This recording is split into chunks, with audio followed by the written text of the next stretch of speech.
So we should be, yeah, we should be online. So I just put us back online. So Sounds good. whenever Matt's prepared. All right, so we're good to go. Okay, well, welcome to the 30th meeting of the Junto Club. So in 1727, Benjamin Franklin organized a group of his friends to create a club around the idea of mutual improvement, where they discussed topics of science, philosophy, politics, and business, around his time to try to learn more and learn from each other. So we're basically copying that. We're three people who met at Georgia Tech during our PhDs. So we're trying to continue some of the discussions we had there to kind of learn more about the world and improve ourselves. So today's main topic is going to be critical race theory. It's been a thing that's been in the news a lot lately. So the primary purpose will just be to understand what it actually is. And then, of course, we'll talk about what we think about it a little bit as well. But before that, we always start with a quote from the, Benjamin Franklin himself. So Shu, take us into that. All right. Today's quote is, quote, "All things are cheap to the saving, dear to the wasteful," end quote. Any thoughts?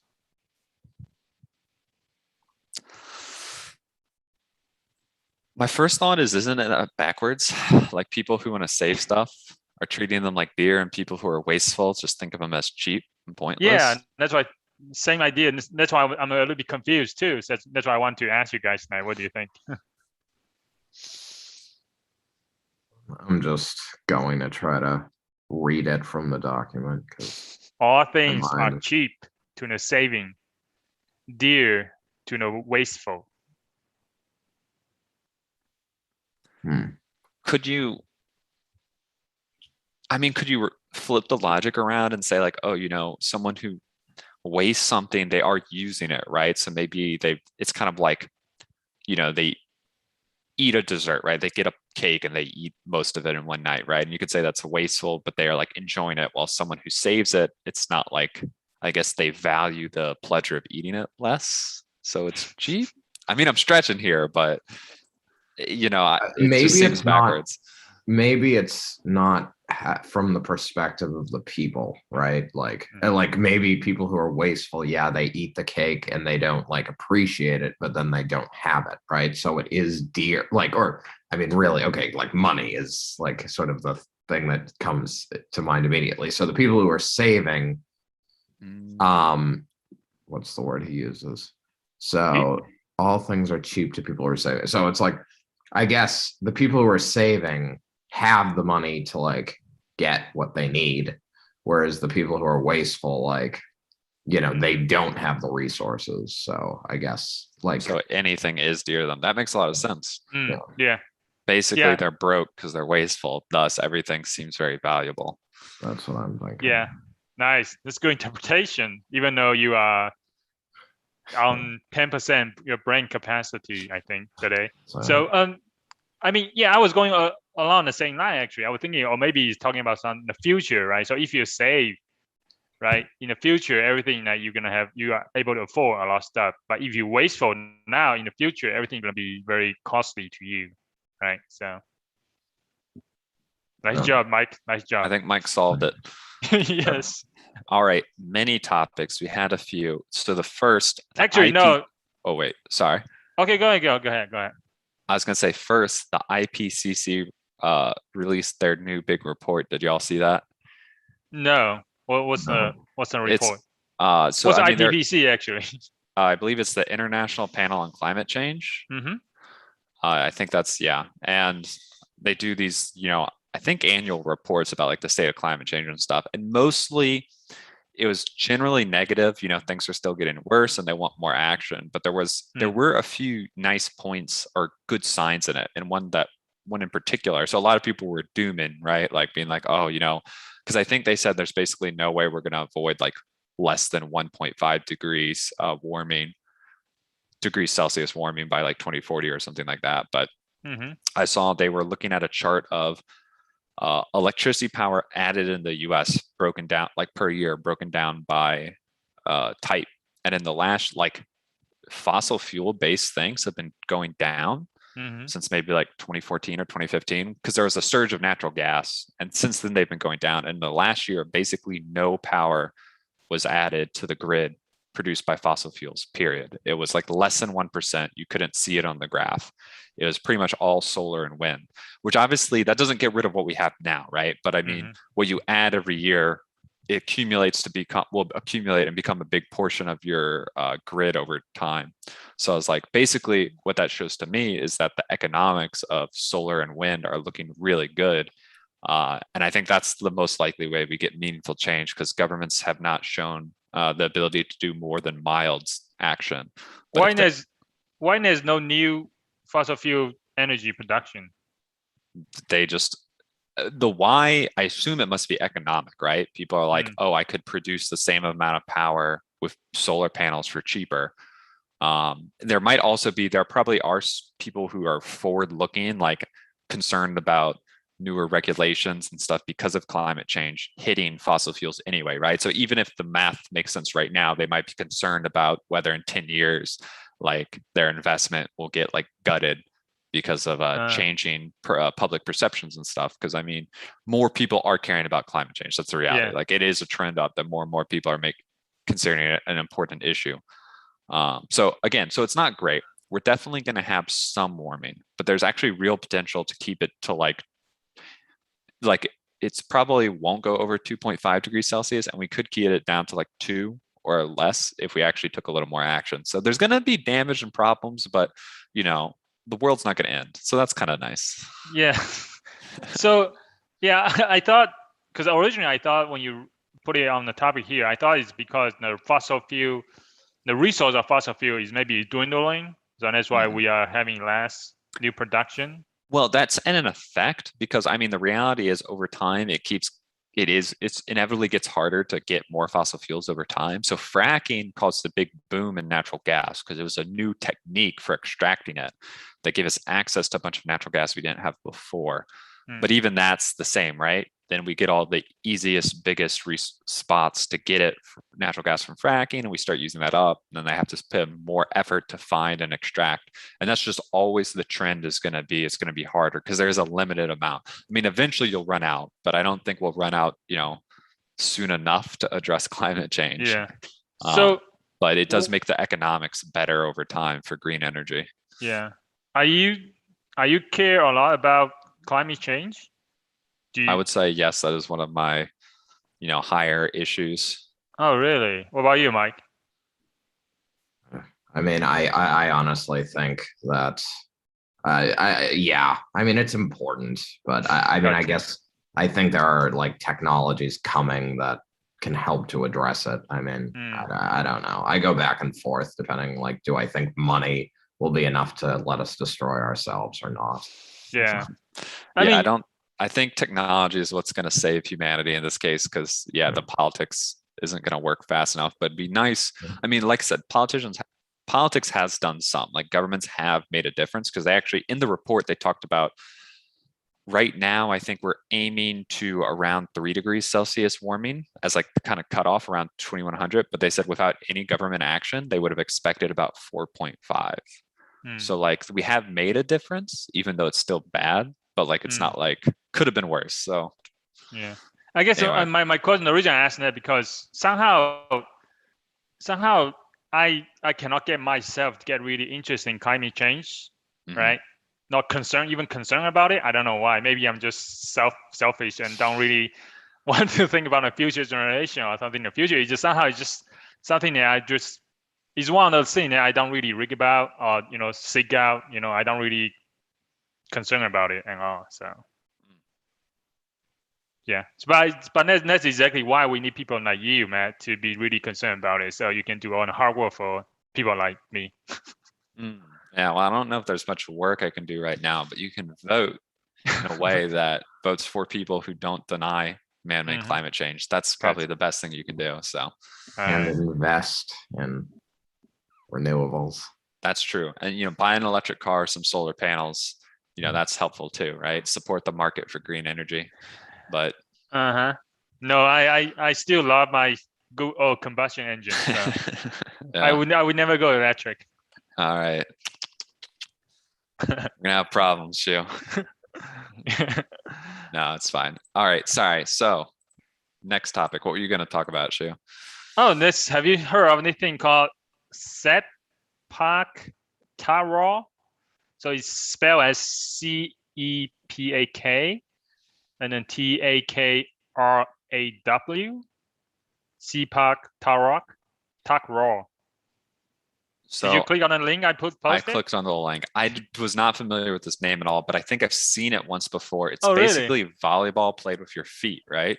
Yeah, it's like I saw a picture and somehow it just popped out on my YouTube feed, and I was like, "What the heck is this?" And it's like just someone like flying in the air and just kick the ball. It's like volleyball. Yeah, as you say, it's called, I think it's called kick volleyball. Yeah. So I was like, this is crazy. I never seen it before. I was like, why is this not in the Olympics, right? I mean, I guess I think real volleyball seems better to me, but because you can kick it in real volleyball, you know. But I know, but this is way harder. It is, right? But I mean, just because you make it harder to do something basic, it doesn't make the sport better. But this is crazy, though, right? Can you kick a volleyball over the net? I can, not cool, but I can kind of like, just loop it over the net. Maybe not accurately, but I could do it. Yeah. So what's your thoughts on it when you first saw it? You don't. Well, I mean, my impression is like, what the fuck? This is really cool, and I mean, amazing, right? But I guess you don't really care. It seems, no, it's cool. It's a little crazy, right? It's like I said, it's one of those things that just makes it difficult kind of for the sake of making it difficult. I wonder if it started as like soccer players wanting to train or something. Well, I mean, it's Muay Thai. I mean, from Thailand, I think, right? Originating in Thailand or something. So maybe it's a good way to practice your kicks, as a martial artist. So, I mean, Taekwondo people would probably be very good at it. That's true. They probably would be. Yeah. Anyway, so you mentioned that volleyball, in actual volleyball, you can use your feet too, right? So you can. I mean, they don't generally, and I think there are some restrictions about it. You might not be able to actually use your feet to kick it over the net, just like on your side. But you can, like, if you're like running to get it because it went really far in the back, you can like kick it back to your teammates. That's definitely legal. I don't know all the detail rules, but all right. Let's go. All right, let's get into the main topic then.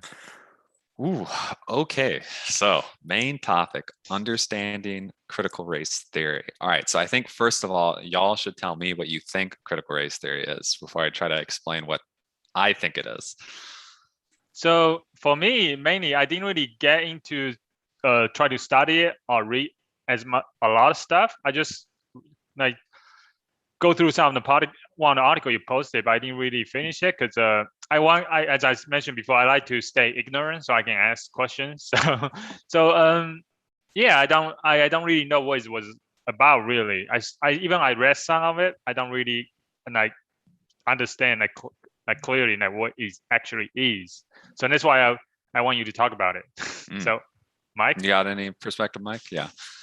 I mean, basically, I think it's just something like, I don't know if it's, I mean, honestly, I hear mostly about it in the context of education. So, but I mean, I guess it's just sort of the understanding that there may be like biases depending on sort of race, ethnicity, like, and in the context of education, it's teaching like history with those like biases more explicitly acknowledged.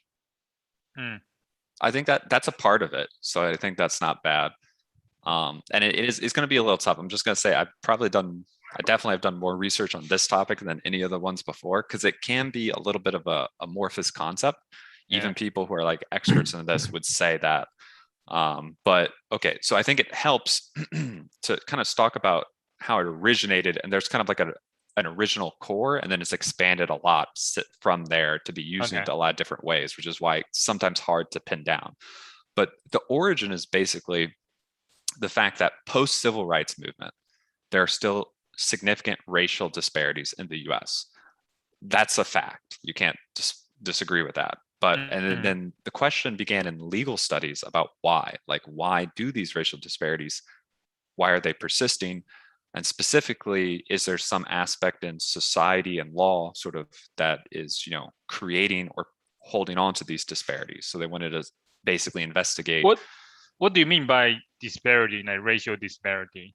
Things like, Black people or more Black people are in poverty, have more, higher infant, and a lot of things associated with that, like higher infant mortality, lower, lower like graduation rates or college degree rates, and like various things. So anything like all these big metrics for populations that you say are good, there's racial disparities in almost all of them. So there's basically the question is like, why is that? And again, and what they really wanted to look at is like structural racism. So things that in the law and in the systems of society that are kind of built in. So that's kind of the very core. And I think that basically asking that question, I think is very reasonable and very, I would say it's a good thing, right? Be like, why, trying to understand why those disparities exist is going to be the first step to like actually addressing them and fixing them, right? So I don't think many people would argue against that by any means, even though later on we're going to get to some stuff that's probably more controversial.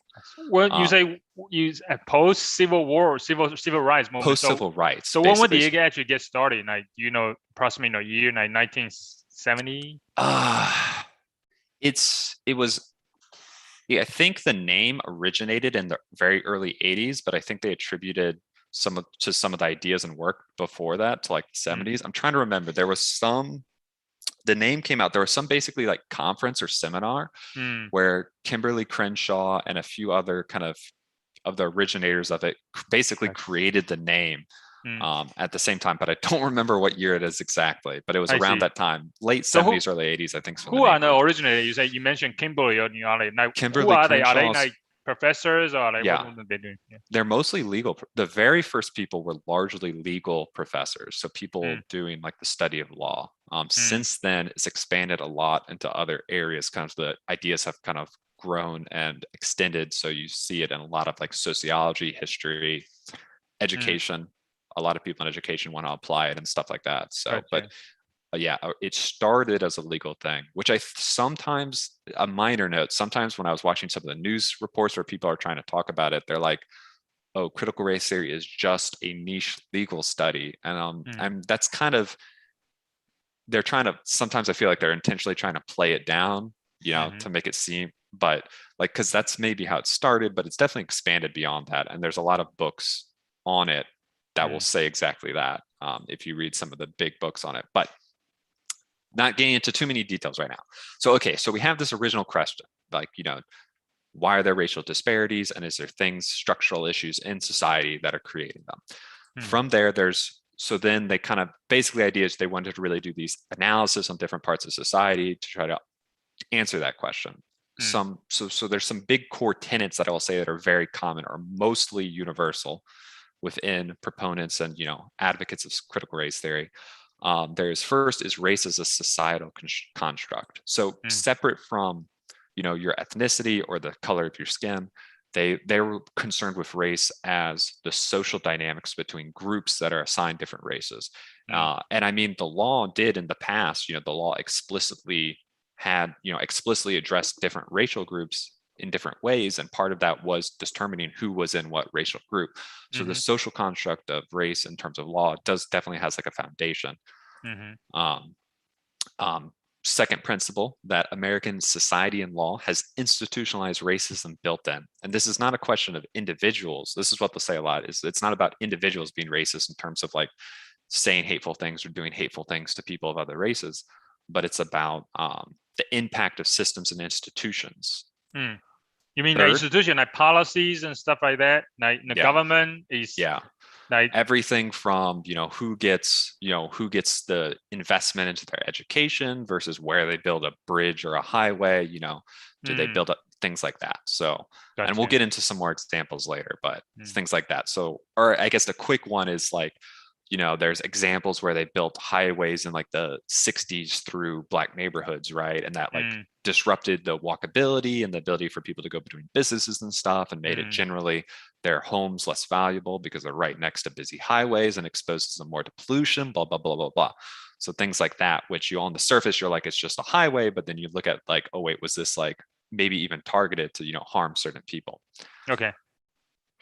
Third, So a big part of the evidence they really like to use is what they'll call lived experiences, or sometimes they call this naming one's own reality, where more than statistical data. So they'll look at statistical data in terms of racial disparities on stuff. But when they're trying to explain and understand why, a lot of this is sort of narrative driven, like I said, lived experiences where the authors themselves or people they've talked to, it's sort of the stories and how they view the world and how things are working. So that's a big source of what kind of drives how they think about things. And I think a really important here, a fourth tenet is they're very skeptical of colorblind or race neutral policies. So post civil rights, a big part of, I think the idea was integration and color blindness was sort of like the goal, right? We put everyone together, you treat everyone the same. We're now going to be like this harmonious society. So what they'll say is, at the least, they will say, we can't be race neutral right now because one, people can't be race neutral, and two, they'll say there's historical discrepancies that have already, been created that need to be corrected for. Some will also say that race neutral is impossible, period. So there's no potential future utopia where we don't care about race any more than we care about eye color, right? So but that's a little more debated, but most will say we're like the idea that we're treating things colorblind right now, they'll say is harmful because things aren't even. So treating everyone as even doesn't help fix the problem. So those, I think, are the biggest tenets. So the four. So the first one is social construct. Race is a social construct, right? But what does the second one is institutional structure, nice, and the third one is like lived experience. The fourth one is a colorblind policy. So I want to go back to the social construct. Like, what do you mean by why is that important for the critical race theory? So basically, this has to do with a lot about how they think about race, because they don't think about race the same as I think people normally use it, because the idea is really to break races into two groups, the oppressed and the oppressors. So this is kind of borrowing some ideas. You mean race or racism? Race. Well, race. Yeah, race. So this is borrowing some ideas from Marx here, and this is not that CRT is Marxism, but it does kind of adopt some ideas from it. But breaking things down into oppressed and oppressors, and that's so the key is they're concerned about the social dynamics between groups that are oppressing, or the sort of the winners in the hierarchy, and groups that are oppressed, the losers in the hierarchy. And that's the important part of race that they're concerned about. And the idea is race, what we call white and black, has changed over time. So like when Irish and Italians came over, at first they weren't considered white, but then after a little while, they kind of got integrated into the idea of who was white or not. So the idea is they say, race as a social construct is a thing. There's definitely a social construct of race, and that's what they're concerned with. So the dynamics based on how society perceives people of different groups. This does sometimes get, again, controversial, because one thing that means they don't really care about skin color at all. So sometimes if you're, say, a black person who's basically embraces, so they'll say America is dominated by like whiteness, in the sense that it just assumes, it has kind of an assumption of white culture, white norms that are like, that's like the best and normal and whatever. And they'll say you can be a black person who's kind of fully assimilated into that, believes that, thinks that way, etc. And they'll say, okay, you might be black, but in a lot of ways they'll say you are white. And Asian Americans are definitely thrown into this a lot. Often they'll just sort of group Asian Americans in with white people as sort of like the white group, just because they are also generally successful, and so they're then put into the oppressor category. So that's kind of how they're viewing race. It's, again, I think it's important to say, I think there is a different way. It's a different way to use it, but like there is a social construct of race. I don't like when sometimes they say that is what race is, because obviously there's like a different element to it that most people think about, but this also exists for sure. So the tenet is that race is a social construct. So what are the people from the other side that disagree with this? What's their view on race as social construct? I'm assuming that people like more conservative people, maybe like people like try to ban like critical theories, like education right now, right? So what do they see race as if it's not social construct? Well, I think the other side mainly takes a biological view of it, right? Like ethnicities I mean, ethnicities exist, right? And I mean, you can have a 23andMe, sorry, not 26. You can have a 23andMe test and I'll tell you where your ethnic heritage is using your DNA stuff. So they'll say, you know, race is basically a grouping of ethnicities together that's, you know, more biological. And obviously that's a very inaccurate and loose grouping that's more based on visibility than, you know, actual DNA, right? Because it's not accurate for sure. But yeah, anyway, so that's the sort of other perspective. Pushes race more, tries to find more concrete terms for it, which definitely has some inaccuracies in how that's used. But yeah, so sometimes I guess I do get confused about like the race and ethnic groups, right? To me, right, race and like ethnic group are I feel like they're the same thing, right? But you are just telling me that it's not. So what exactly is ethnic group? I guess you say ethnic group is based on like DNA stuff. I think ethnicities is more concretely. Okay, I should have Googled this. I didn't research this, but I believe ethnicity is much more concretely based on like your heritage, right? So like, you know, there's different groups of people have different heritage, literally different DNA. Gotcha. But I think most people just use race and ethnic as a just a general categorization on like different kind of people, right? Based on their ethnic. So I mean, personally, I think I use it very commonly. So people like me, like most people don't really study it as much as other people, and they will just use the same thing, right? Yeah.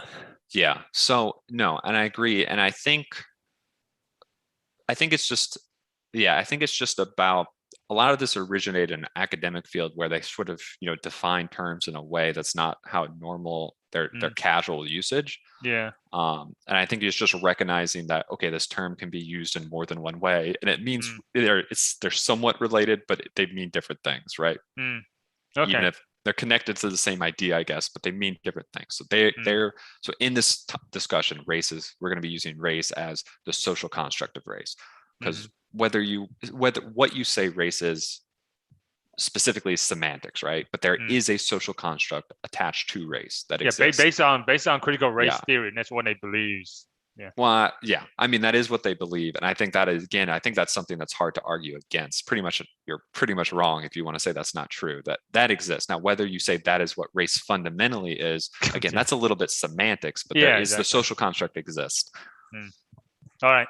So, you know, so those are some of the big tenets. But can I go into number 3 before you go on? So you say lived experience. Now, what does that mean actually? I mean, you say lived experience. What do you mean by as a core source of evidence? What does that mean? Right. So basically, a lot of the writing and talks and stuff will use the experiences of the author or the person themselves or people they talk to as evidence of understanding how and why a system or an institution is racist and harming people who are, you know, in the oppressed category, generally Black people, but also sometimes Hispanics or other groups of color. So like, you know, so they'll be like, oh, here's a paper. They'll sometimes talk about their own thing, like their experience in the schooling system, right? And things that happened to them that was harmful, and then say, and that's why and then they'll be like, and this is why this racial disparity exists, is because of stuff like this. So there's this really big push for this which is, I mean, it's anecdotal evidence. So there's a big push to use it as a primary argument, basically. Yeah, to me, that just sounds to me a very soft evidence, right? If it's just lived experience, anecdotal, right? It's not really. So why did they do that? Why don't they? Can they not find any like data like to show that, oh, you know, this area of neighborhood is really, there's a huge disadvantage because of.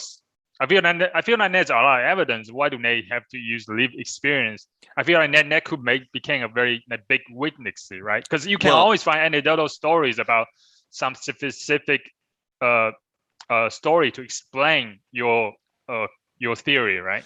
So I do agree with you on that, but I want to clarify something. So they're not using anecdotal evidence to point out that there is a problem. So again, the racial disparities, the evidence for that is easily found and brought up, like the hard numbers. Yeah. What they're using it is to try to explain it, to say, is this institution racist, or maybe more concretely, because often they'll say, well, the discrepancy exists, thus it is racist. Essentially, they'll be like, the discrepancy implies directly that it is, but they'll say like how and why, like what is it happening that's causing this?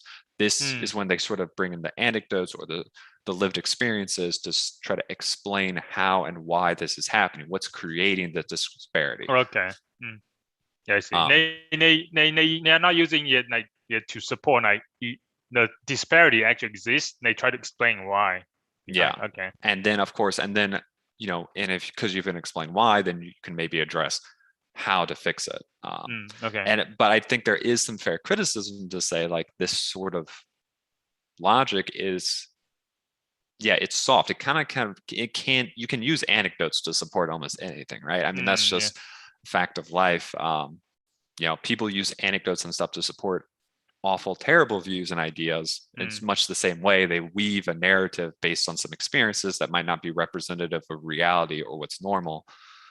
So I think it is not the greatest method. And there are people who do research into structural and institutional racism that try to take a more statistical approach. I was reading at least one paper where they were like, why are there differences in graduation rates between Black people and white people who go to undergrad colleges, right? So then they're trying to do the statistical analysis to say like, well, what if we take out the scholarly ability based on grades and test scores? What if we look at, take out family income and wealth? Like, is that what's causing it? One thing they found when they looked at all these factors, they found like which colleges they went to made a big difference because there's still a moderate amount, not segregation per se, but there's definitely biases where some schools are historically Black, have a lot more Black students. Some schools are mostly white and have a lot more white students. And they found that was like one of the biggest factors in terms of graduation rates.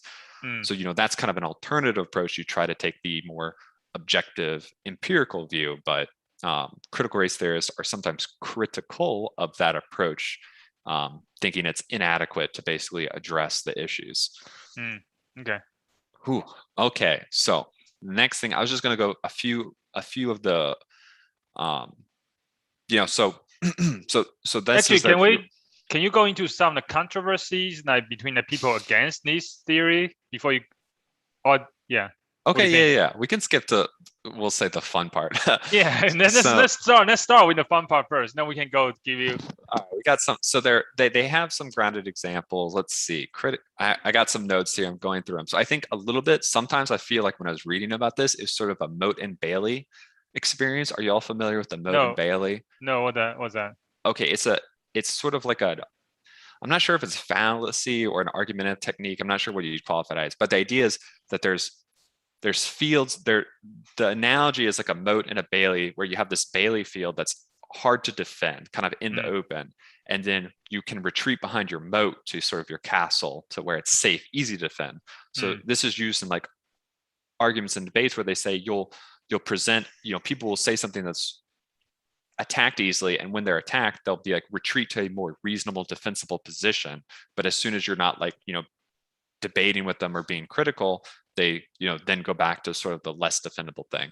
And I sometimes it felt like a little bit reading some of this stuff, because you'll have some of the academics, some of the course will say things that are very, seem very reasonable, very true, good insights. And then, but some of the applications, you're like, I can't believe that stem from this way of thinking, these analysis, this approach seem crazy. For example, you're talking about the proponents of the critical race theory.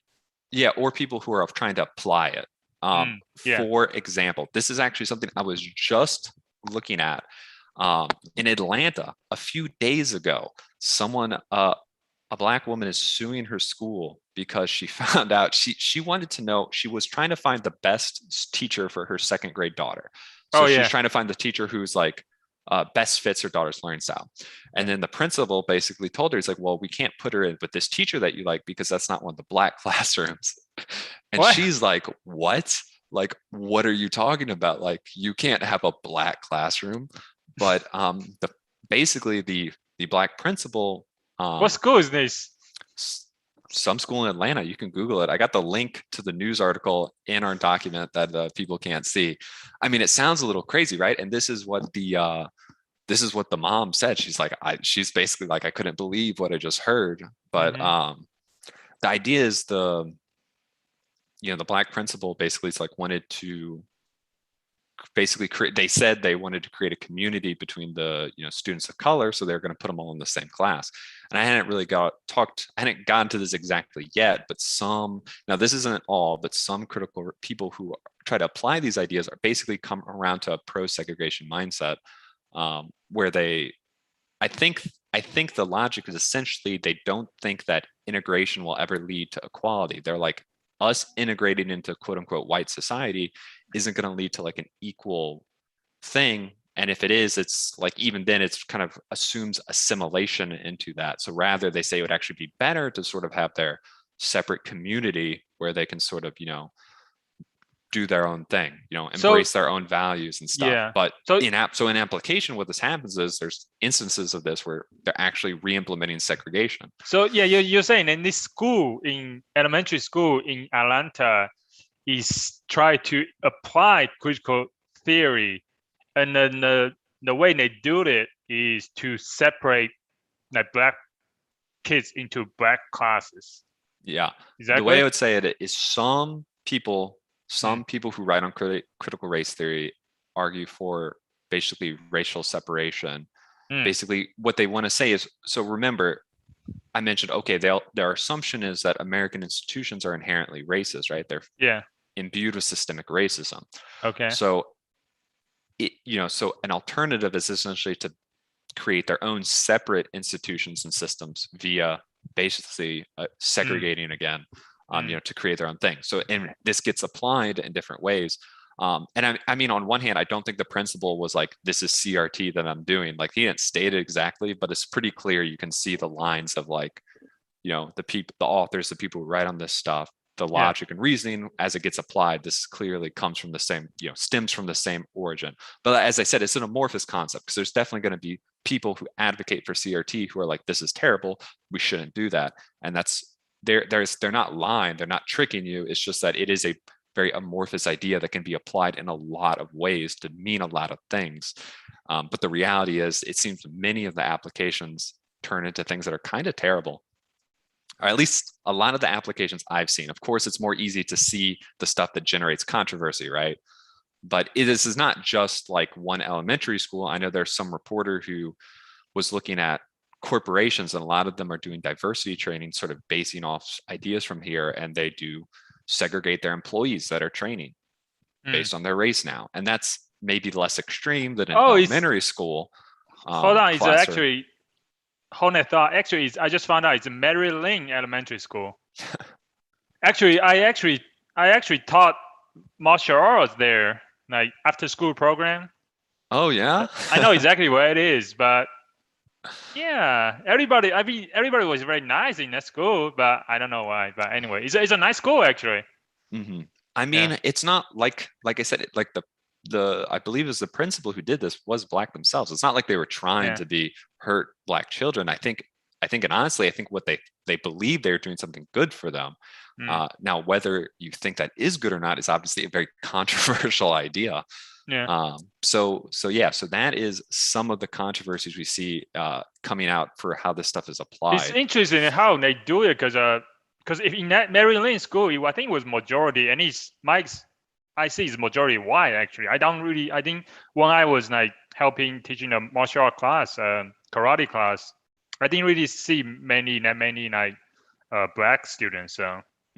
I think it looked like, based on what they said, there were going to be 6 classes, and 2 of them were going to be black classes. So that's roughly the ratio. And then the mom was complaining. She's like, so, my child only gets the option of 2 teachers because she's Black. Yeah. Which is a fair complaint. But, someone else might argue, does it benefit the student to be around, other people of color predominantly? Yeah. Yeah. Some people would say it will, some people say it won't.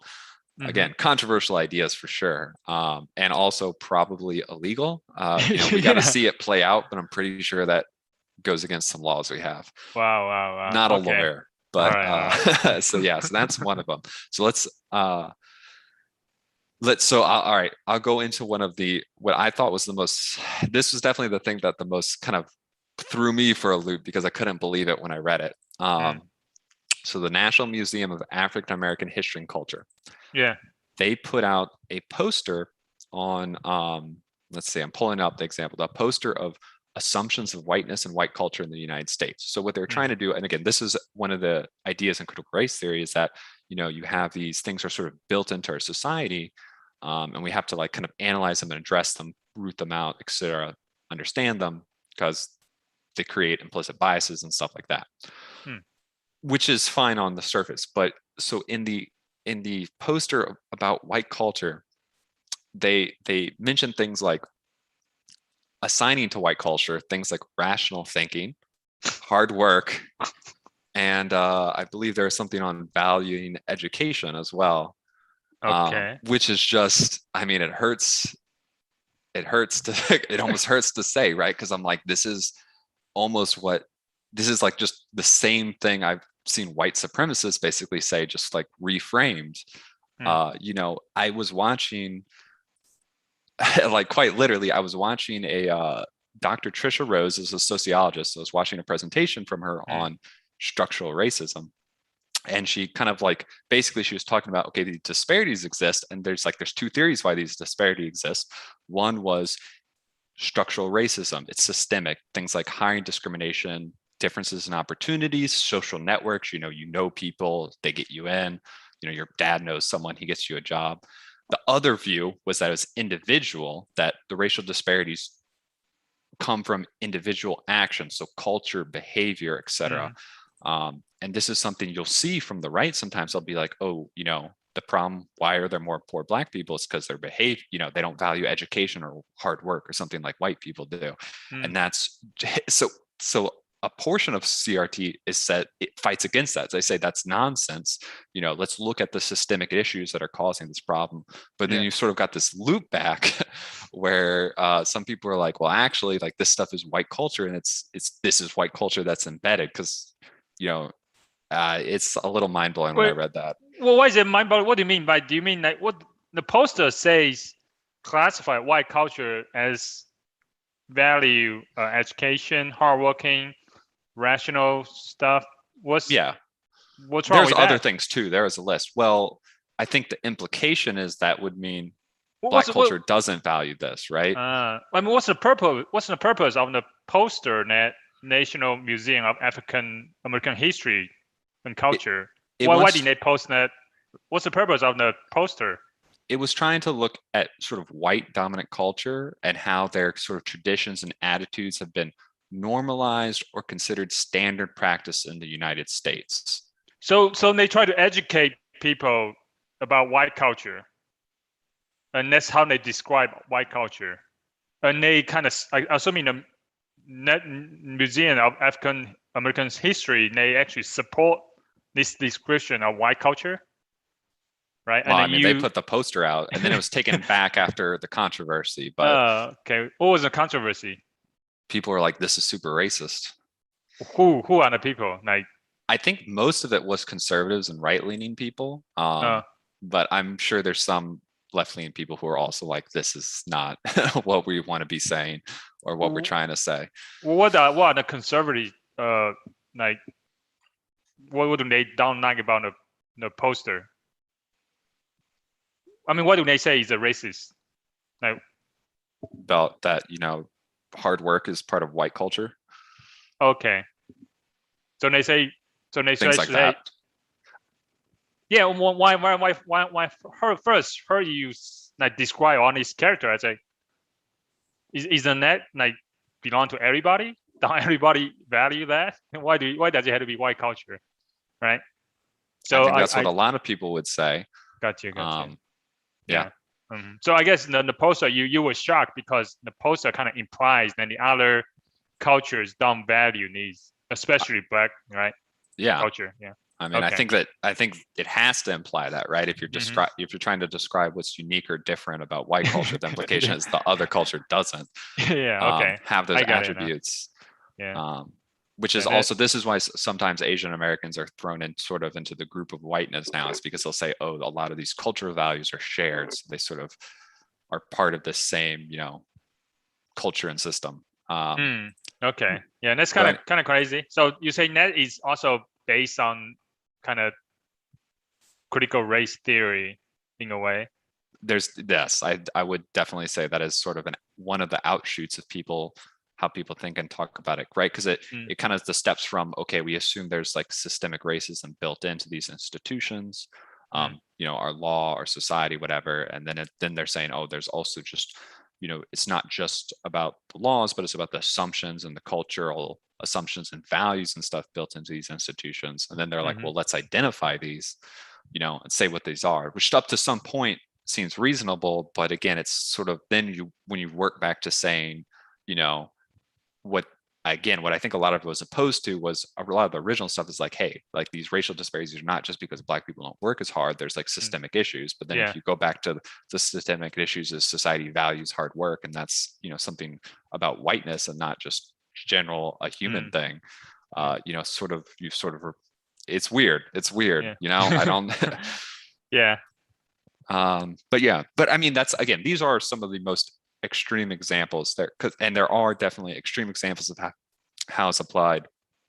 I think a more moderate example is, maybe a more enlightening example, comes from a paper called Toward a Critical Race Theory of Education. So this is probably one of the most cited papers on critical race theory, period.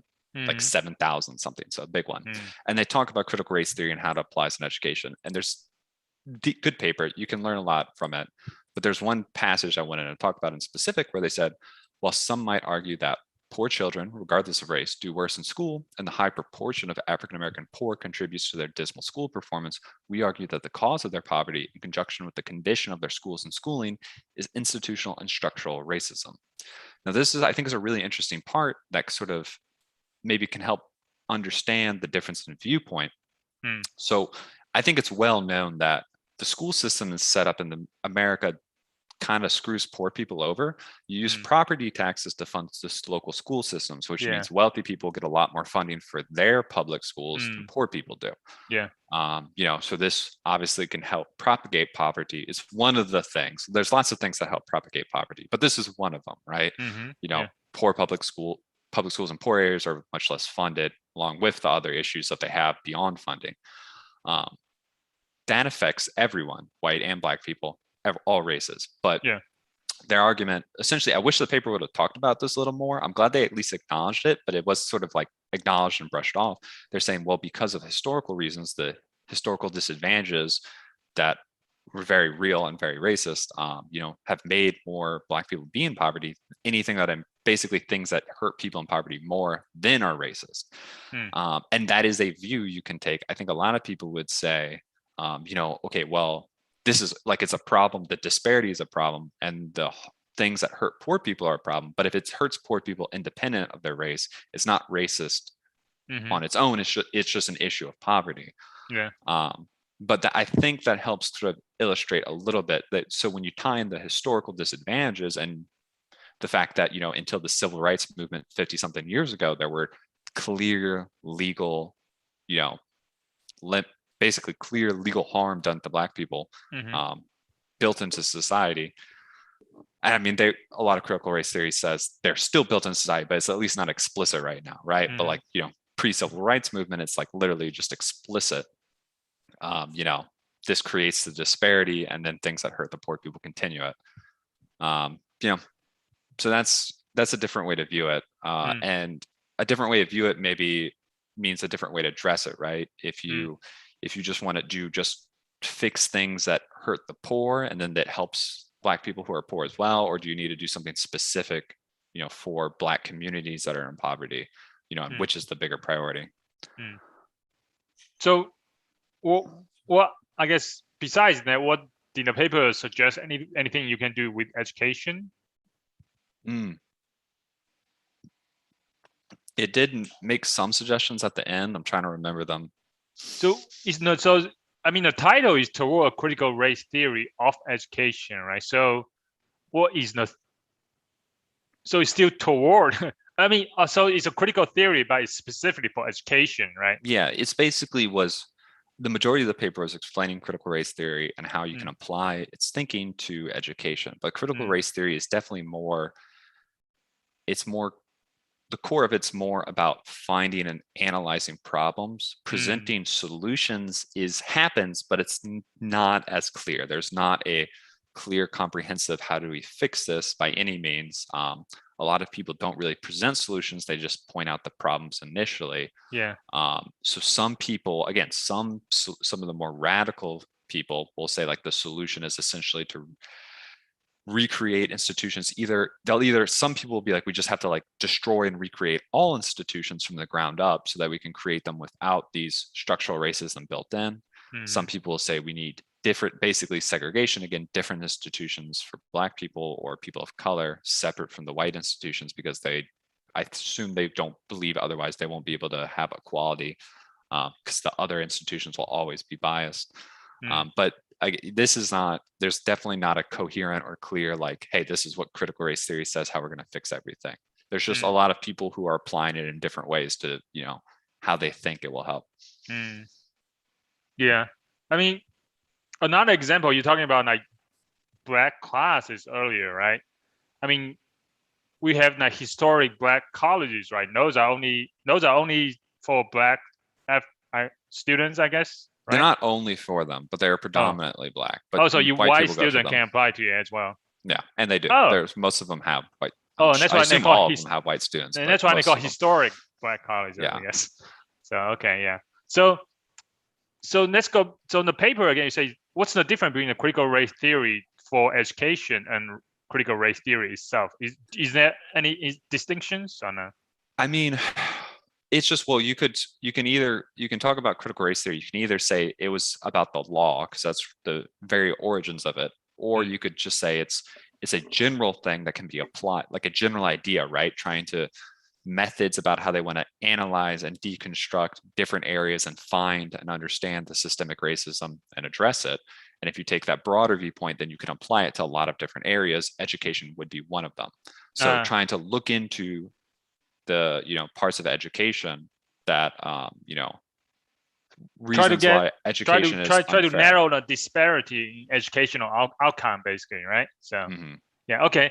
So talking about education, I think recently, I mean, a big controversy, and it's what I heard in the news, is are like governors, senators, conservative senator, governor, they try to ban like critical theory education in school. And I think one article you mentioned, you posted was like Texas governor, right? He tried to ban like critical race theory. Like, well, what's the story there? I think it's okay. So it's mostly the right freaking out excessively, because I don't think I saw anything about people teaching critical race theory to kids, because it's kind of a hard subject. At least it's, like I said, it's amorphous, it's somewhat involved. It's not something you can easily teach to kids, certainly not younger kids. However, I will say, I think there are a lot of schools that are applying it to their educational practices. So they'll use some of the ideas for justification for doing some things. And the one in Atlanta, Maryland. That being one of the most extreme examples, by surely. But I've seen things, glancing through things, people who say tracking, like doing gifted and honors and AP and stuff. They might say like, hey, this is a problem because there's a big disparity between how many, like what proportion of the kids in the school are Black and what proportion of the students in gifted classes are Black. Is usually much lower, so they'll say this is a problem. You're saying that people like supporters of like critical race theory, they try to eliminate gifted classes? I have seen that argument that things tracking like gifted classes further perpetuates disparities. So what the point though is, I think you see education, some people are applying it to how they run the education. I don't think I haven't seen anything about people actually teaching it to kids. Banning the teaching of it, I don't think will do anything either way. I guess just converse, maybe they just try to play politics, I guess. Just make it, I feel like the way they try to ban it and make it more controversial, just make more people try to learn about it and talk about it. You spread the idea by banning it, right? So that's the best way to spread ideas by banning it. That's definitely true. I probably would have never bothered reading about it if that hadn't been the big freak out. I mean, this is just the long list of culture war items, and it's funny because I think, again, there's a lot of ways you can sort of apply and approach critical race theory in a broad sense, and people do, but the core of it, it's almost like, so to me, it's almost so obvious and a truism that is kind of like, okay, like there's still racism in the US, right? Like that's the simplest statement of like critical race theory could be, is like there's still racism. And it's like, obviously, right? But there are people on the right who would argue against that and basically are like, the US is a perfect meritocracy. That those exist. They're silly, but they exist. So what's your thoughts on the people that try to get rid of the gifted classes? So as someone who was in them, I think that's a terrible idea. I think are you saying gifted class is a terrible idea? Or no, getting rid of them, or any of like the AP honors. I think no, and it's an issue if you like. I understand the disparity is the issue, but I think the solution is not to take away the opportunity. Period. It's to ensure the opportunity is available to Black students and students of color in equal terms, right? So like basically, you don't get rid of something good. You make sure everyone has access to the thing that's good, is how I view it. Yeah, you don't try to make everybody equal, like by lowering the average, by lowering the cutting off the top performing student. You make them, you don't try to equalize everybody by limiting the top students, right? That's the wrong way of doing it, right? You just make everybody average. Yeah, and I've seen I feel like I've seen that sort of idea applied in other cases where they're like, basically like just cut off the top to make things equal. And it's like, I don't know if that's the right way in general, in principle. And I think it's good generally, not just for the smart students themselves, but society in general, when smart students are able to, be given a basically more tailored education that helps them achieve more of their potential, right? Because I mean, and it'd be great. It'd be really good if the smart Black students got that same thing, and they should. And it's clearly not happening. So what really helped me actually understand this issue of getting rid of gifted classes, try to focus on the disparity, I think is something from Lee Kuan Yew, the Singapore president we talked about previously. One thing he tried to do in Singapore is that his point is that policy all the time we try to focus on the outcome, right? Because the equality make everybody equal, as outcome is going to be misguided, because everybody is very different. Individually everybody is different, right? So you cannot really have try to get equal outcome. What you should focus on is to provide equal opportunity to everybody, right? So you provide an equal opportunity, and then someone might go faster, and then you give them an opportunity to go faster, right? Regarding their race and stuff, right? So equal opportunity is instead of equal outcome. Of course, you should focus on equal outcome as well, because it's a feedback loop, right? You can measure your outcome, then you can going back. But I think a lot of times feel like a lot of people just only focus on equal outcome. They forgot that, try to, and then using that to inform the policy, which could be misguided, getting of the gifted class, right? So no, and that's true. Now, sort of taking the CRT viewpoint, I think the main thing that would be said would be, that sort of assumes an even playing field from the start, right? You say, oh, it's not about outcomes, it's about opportunity. But they'll say, well, the reason that there's these disparities in outcomes is because there's a disparity in opportunity. And again, it's very easy to point to historical examples of hard codified laws that created disparities between white and Black people. It's a little bit more nuanced in modern days, again, because those are less explicit, but what they would say is there's still these some of these things are still built into our society and institutions. But yeah. Okay. So but I agree. I largely agree with you. I don't, it's, and I think a lot of people, even a lot of CRT people would be like, hey, yeah, the important is about opportunity, not outcomes. But what they'll say is, we have to look closer to see if things are truly equal opportunity.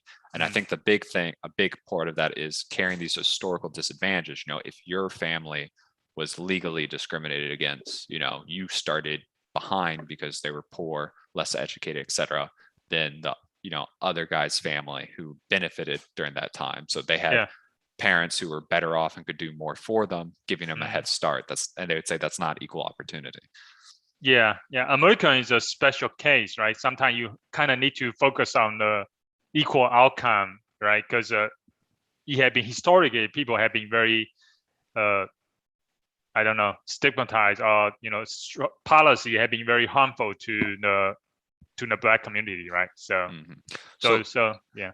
Summarizing this, in my own view, I think the coreest part of CRT, you know, that these disparities still exist and they're still racist in the society, and we should be asking, you know, why does this exist and how we fix it? Like, pretty much hard to argue against. It seems like obviously true. You can't really deny it. The methods about, you know, things like lived experiences, I'm a little like, you know, I don't know if that's the best way to go about it. I mean, I'm biased as a liberal, and two, someone, you know, who's done academic papers and stuff. I'm definitely biased for the, like, we should do statistical analysis side. But, you know, methods are methods. The end result actions also been like, it's not necessarily clear that we've seen a lot of good ideas about how to address it. Is still a little skeptical. So, you know, but in the end, if someone says like something CRT, I think the biggest thing is you just have to, it's used so broadly, it can be applied in so many ways. You just have to say, okay, you're basing this on critical race theory, like, sure, what do you actually want to do then, right? And then you have to address like the actual concrete point. Well, yeah, true. Mike, you've been great this discussion. Yes. No. Nice. Well, you only had 1 hour sleep last night, so you're good. No, you're still standing. So in some ways it's analogous. It reminds me on multiple levels, it's reminiscent of Marxism, but it reminds me of how they sometimes will point out what I'll say are real problems, things that we would like to fix in society. But then I'll say, but like socialism is a terrible idea and is not what we should do. We've talked about this before, but you know, it's like there's ways to address and improve these things in the capitalist society. So it's like sometimes it's like someone can be good at pointing out a problem, but bad at finding a good solution. Oh, and that's what CRT, like critical race theory, remind you of? Sometimes it seems like that to me. Again, but like I said, there's a lot of people applying it in different ways. So there may very well be some really good ideas about what we could do, but it's easier to find the crazy ones. Yeah, but in the beginning, I think you mentioned critical race theory. The purpose of it to study why, right? It's not to why disparity exists. It's not to propose solutions, right? So, well, that's the core, what I would say the most core point at the origin. I think most would say right now, most of the things I saw trying to define it in the broader sense would say it's not just understanding why, but trying to then use that knowledge to sort of create a more equitable society where like oppression is basically, phrases like, try to create a new society where there's not oppression is one way I've seen it phrased. So there's definitely a call to activism within CRT. Actually, can you talk about redlining? I think you put it on here, but I actually don't know what it is. Oh, redlining was like it was like a historical housing issue. So it's something like, I think the actual term was banks or other people would like take a red line and like circle neighborhoods. And I think one of the examples was like they would charge them, it's basically they'd circle a Black neighborhood and be like, they have to pay a lot more for loans, have higher interest, things like this. So redlining was largely in the realm of housing, basically discrimination applied to Black communities that, hurt their ability to build up wealth and stuff. So that's one of the concrete examples. That's one of like the concrete examples from the not too far off past of like how things really, were very explicitly damaging to the Black community. Gotcha. Ooh, so yeah. So do you feel like So I mean, I feel this was a lot. Yeah. And again, it's hard because it is a little bit of a broad concept that's kind of being used in a lot of ways. But do you feel like you got a grasp, a feel about how they view things and how it works? Yeah. So yeah, sometimes we need to again kind of separate the theory, like because I feel like it's almost like everybody became very popular. So some of the people that using it, applying it, can be misguided, but it doesn't mean the theory is bad itself, right? Is it fair to say? That's something fair to say. Not the principle in Maryland, right? So yeah. yeah. Well, yeah. Well, I'm sure you could find critical race theorists who agree and disagree with the principle from Mary Lynn. So Gotcha. Okay. yeah. I mean, not to go too far off, but do y'all know Clarence Thomas, the Supreme Court Justice? Yeah. So he's generally one of the most conservative justices, the only black one. And he is, like, if you look at some of his writing stuff, he is against affirmative action almost in a pro-segregation way. Like, I haven't like in-depth studied him, but there's basically, he's had like some comments, and basically I think he's sort of like a pro, like he basically has said, I think that he kind of regrets the affirmative action that he was, had applied to himself when he got into like law school and stuff. He doesn't seem he thinks, I think he said someplace that it was the issue of separate but equal wasn't that they weren't in class with white students. It's just that classes weren't equal with white students. So he almost explicitly is kind of like a pro, like we should have, black schools and black institutions, to build each other up versus, just hoping to integrate into the white institutions as a way to have them give us sort of almost, he looks at it as a paternalistic, like almost handing us like, equality and like some sort of savior complex is some of the way he's like described it. Which is an interesting view. Yeah, what do you mean by black and white students or classrooms are not equal? So I mean, a big part of the civil rights, was like the whole, in the past, we had segregation on the grounds of separate but equal. You have separate classes, separate train cars, buses, or areas. But the idea was they weren't equal. So that was part of what, tore down a big part of why segregation was removed. It's like, hey, look, these are clearly not equal. So separate but equal apparently can't work. Yeah. But, some people would still say, actually, the issue was more about it's not about fundamentally being separate. It's just they needed to be made equal. Okay.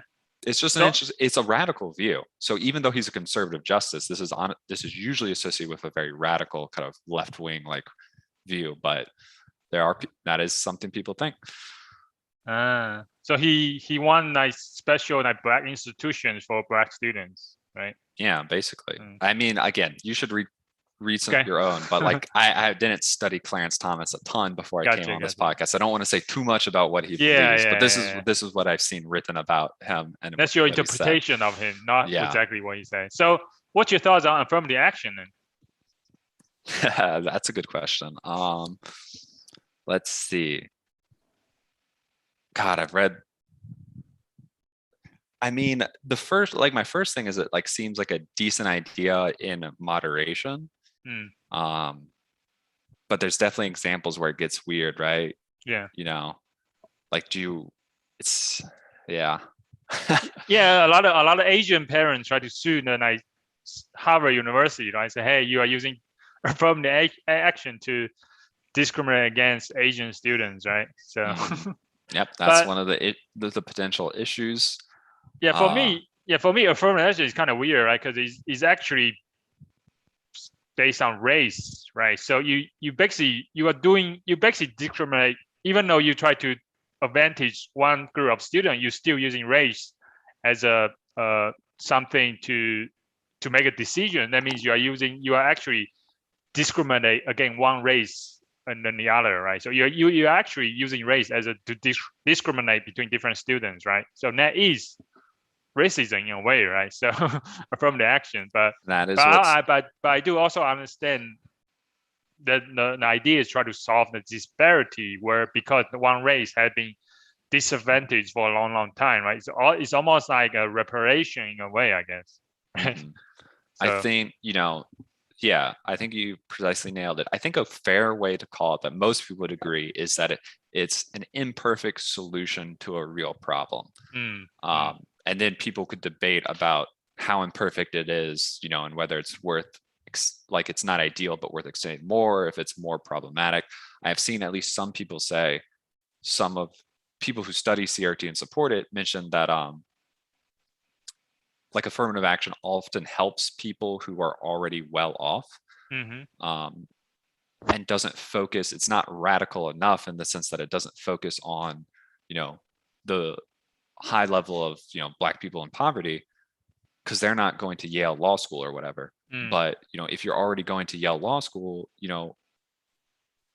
you're already in a good position, right? Like clearly you have succeeded in society to a reasonable degree. If you have the potential to go to Yale Law School, you've graduated from college, you've gotten good grades, and you have a lot of, societal advantages already built in because of that. So it's not that it doesn't help Black people, but is it helping the ones who are most in need? So, I mean, that's one argument I saw talking about this. But yeah, in the end, like it's an imperfect solution for real historical disparities. And I'm a man of pragmatism, so I don't want to say just anything that's imperfect we can't do. Yeah. But probably it'd be better to say, could we replace it with something better, take an approach that is better before we just remove it entirely. But still used in moderation, right? Like you don't want to have Asian quotas where colleges don't allow more Asian people in because they're study too hard and whatnot. That doesn't feel good, right? That seems wrong. Well, yeah, Asian quota is kind of interesting because especially California, when walking, and one time I walked into a Starbucks, everybody in there is Asian. I was like, what the hell is going on? This is not an American I know. Yeah, and that's you're going to be going to but California a little while now, right? Anyway. So you got to get used to it. Yeah. So yeah, that's good. I think that gave me a pretty good understanding of critical race theory. So that's good. I hope it gives you enough foundations to like be able to understand the viewpoint. Even if people apply it in different ways, you can be like, okay, I get where you're coming from. And you can understand and address what they're saying or what they want to do. Versus just being like, what the heck? Because like I said, a lot of this, I mean, if you use the terms like when you're using race and racism in a different way than it's commonly used in speech, people get confused and are like, what the heck are you talking about, right? Just sometimes people talk past each other just because of the semantics. But yeah, so I don't know, Republicans are going to keep banning something that wasn't being taught into schools, which, if anything, they should be banning the application of its ideas in education in terms of how like teachers and principals organize stuff. If they really wanted to get at it, I'm not trying to give them ideas or anything per se, but like, I think they're missing the mark. But I also don't think they spent much time or energy trying to understand what it is in the first place. So, well, Georgia governor, can definitely do something about Maryland situation, right? So yeah, that's a situation. All right, I said, that's pretty new. I don't see how the outcome comes anything besides this is clearly illegal, but that'll be interesting to see. Because like I said, this is the most extreme case, but we have seen more and more instances of people basically segregating stuff. Like I think it started with like college, like clubs and organizations, right? Being like, this is like a, Black POC place only, no white students allowed. And that generated, I saw this like 5+ years ago, and that would generate some controversy, but it's kind of like whatever. It's like a college isolated thing, right? But like, it's a big difference when it comes to a public school. Yeah. Because you actually determine, because school is, especially elementary school, right? You actually really determines the student's future, right? So you're gonna have unforeseen or potential very big impact, right? So I would love to see the court case if the people argue like, we were doing this for the benefit of the students, right? Because I think they were like, I don't think this was done with malice intent. But is that going to be taken into account? Or is the court going to be like, yeah, maybe this is actually okay? Or are they just going to be like, this is hard against, standard law? All right. Anything else? That's everything I had to say. That's good. All right. Mike, any closing thoughts? I think I'm good. All right. Yeah. Good job, man. Mike's like, this sounds too controversial for me. I have a job. I want to ensure I don't lose. So I'm just going to pretend to be tired and not say anything at all.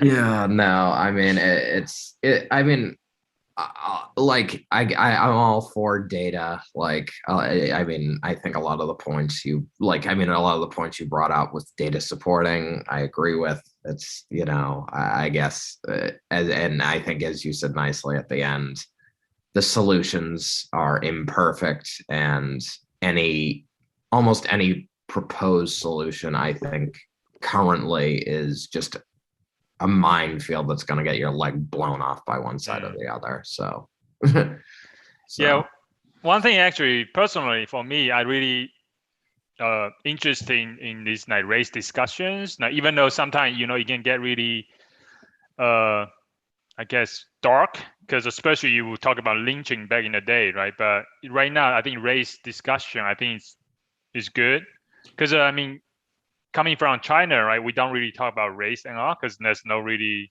race to talk about. And even though in China, right, you see, when you don't have a race specifically, right, but you still have one group of people like discriminate against another group from different cities, right, or different regions, right. So even though if you like in the future, if you remove race, the idea of race or racism from United States, right, I think you're still gonna have people like discriminate against the other. So I feel like it's almost an evolution. It's human instinct, right, to form groups, right, and then to feel that, to be proud of your group, that you are superior than the other group, right. And that's kind of human nature, human evolution, try to do that. So, but yeah, anyway, so I don't think we can really remove the tribalism episode. Yeah. Right. I don't think we can really remove the discrimination of one group from the other, but I think we can. It's good that the discussion is good, and then yeah. Yeah, well, that's why some of the most. Oh, mic cut off. No, he just went off. Okay. Anyway, so I mean, I think that's sort of the thesis or the origin of the more radical thinking about maybe we do need separation, more segregated stuff, because they say it's tribalism is sort of implicit to human nature, and can we ever really fix it, right? Is the colorblind utopia, forever a dream, even if we can't do it now? But yeah. You can't really. It's kind of like utopia, right? Because you didn't remove race, you're gonna have one group class of people. I mean, it's a tendency for people to form groups, right? Anyway, so no. Yeah. All right. Mike, you want to give us the last word and take off offline? Well, I mean, I can. Yeah, I mean, basically, I think, like we talked about it, I mean, it's a hard problem, because people will sort of, as we talked about a couple episodes ago, sort of form those groups, and yeah, I just don't know that there's like perfect solutions like offered now. So all right.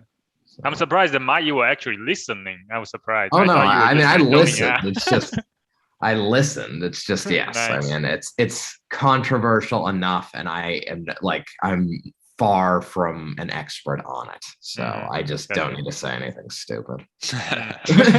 Well, if you're listening to this and very upset, I did my best to give a good faith presentation of what it was. So. No, I felt like you did a good job. That's why I didn't necessarily want to like enter in with anything where I'm just like, this is my sort of 1 hour of sleep, unreasoned opinion or unreasoned thinking. Yeah, gotcha. So, all right. What I guess before I take us offline, Shu, do you know what you're doing next week, or are we? I think we're going to talk about crypto applications, like application of cryptocurrency, blockchain, basically. I think a lot of people just talk about Bitcoin, and that's pretty much it in terms of cryptocurrency. But there's a lot of things you can do with the fundamental technology. So I'm gonna just give a brief overview of what are the interesting stuff that happening in the crypto universe.